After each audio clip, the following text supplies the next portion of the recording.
अस्सलाम वालेकुम उर्दू दुनिया के मोहतरम नाजरीन, उम्मीद करती हूँ कि आप सब लोग खैरियत से होंगे।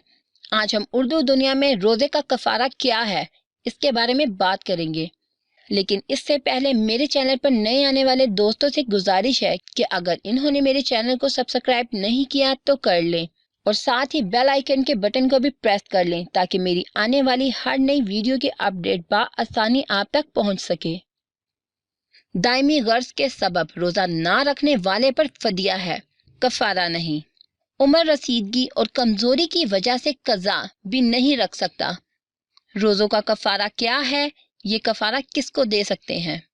जो बहुत उम्र रसीदा हो या जिस शख्स को ऐसा मर्ज लाहक हो कि जिसकी शफा की उम्मीद नहीं, जैसे ज़ियाबतीस और हाई ब्लड प्रेशर वगैरह, और इस वजह से इसे रोज़ा रखने की ताकत ना हो, इसके लिए रोज़ा ना रखने की रुख्सत है।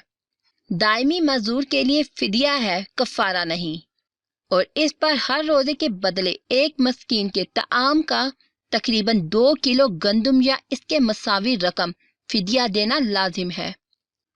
कुरान मजीद में है, और जो लोग रोज़े की बामुश्किल ताकत रखते हों इन पर एक मस्कीन के ताम का फिदिया लाजिम है। सूरतुल बकरा। अल्लामा अलाउद्दीन हस्कफी लिखते हैं, जो शख्स बहुत बूढ़ा और रोज़े रखने से आजिज हो इसके लिए रोज़ा ना रखना जायज़ है और हर रोज़े का फिदिया उस पर वाजिब है, अगरचा महीने के इब्तिदा में ही दे दे। और रोज़े के फिदिये में फुकरा की तादाद शर्त नहीं, यानी एक फ़कीर को मुअत्तद अयाम का फिदिया दे सकते हैं। उम्मीद करती हूँ कि आप लोगों को मेरी ये वीडियो पसंद आई होगी। अपने दोस्तों के साथ शेयर और लाइक करना मत भूलिएगा। अपनी दुआ में याद रखिएगा। अल्लाह हाफिज़।